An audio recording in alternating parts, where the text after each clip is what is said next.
This is a very quick demonstration of how you can use animations in the new release of Otto Blockly.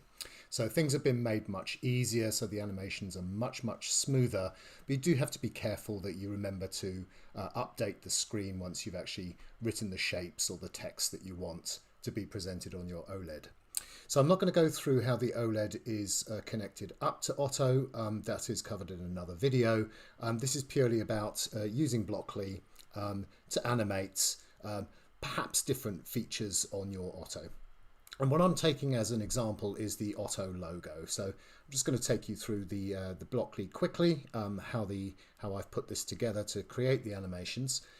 So the first part is going to be the frame. So the frame is effectively a rounded square of size 52 by 52, which sits nicely on the OLED. Now you need to actually create this with three different rounded squares in order to get the right thickness for the frame. So that's just the outside, the box that you'll see in a minute. And to allow me control over the individual characters which go in here, I've just made the O and the plus signs separate so I can move these around. Now I couldn't use text because of the size of the box that I'd chosen. The text sizes are fixed, 1 or 2, and they weren't quite right, and in fact the O didn't look quite right, so I just created my own ones using circles and rectangles that I'd filled in. So I now have complete control on the frame and the O's and the pluses that we have to make the logo. And of course you generate the main logo, which is the one that we're familiar with the Otto at the bottom of the frame. So this is centralizing it on the OLED, so don't worry too much about these numbers. This just makes sure that everything is nicely centralized and positioned so that the main logo is generated. The logo left, top and right is just allowing me to move the Otto to the left of the frame, to the top of the frame, and to the right of the frame, and I use this in one of the sequences that I've put together. Okay, so nothing too fancy with the sequences. You'll see them in a second. So the first one is a split.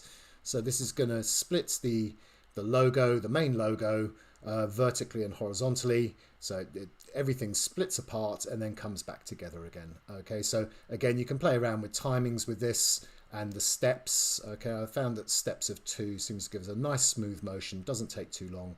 You can make this higher or go down to 1 if you wish. It just means the animation takes longer.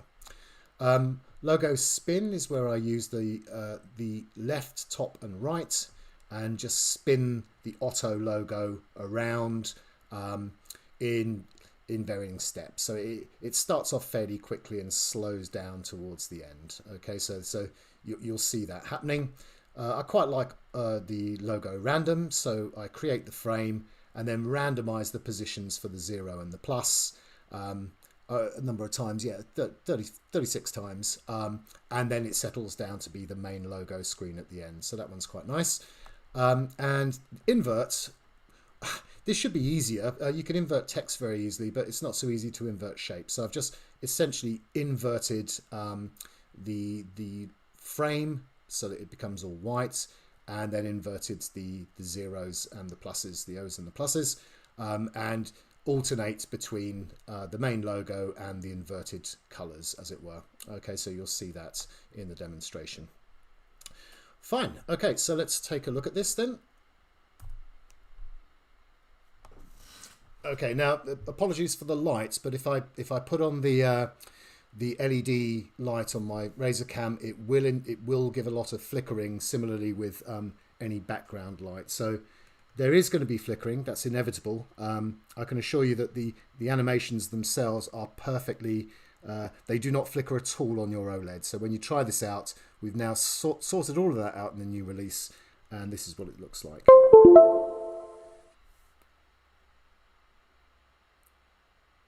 Right, so there's the main logo, and this is logo split, and you can see it coming back together again. So this is logo spin, slowing down. Random logo. And the invert, which does give a bit of flickering, but it's really quite nice. So you can see there you've got 4 Very straightforward routines. You can play around with positioning of the O's and the pluses and the frame. You have complete control on where you put this, and you can come up with your own nice animations for the logo for Otto.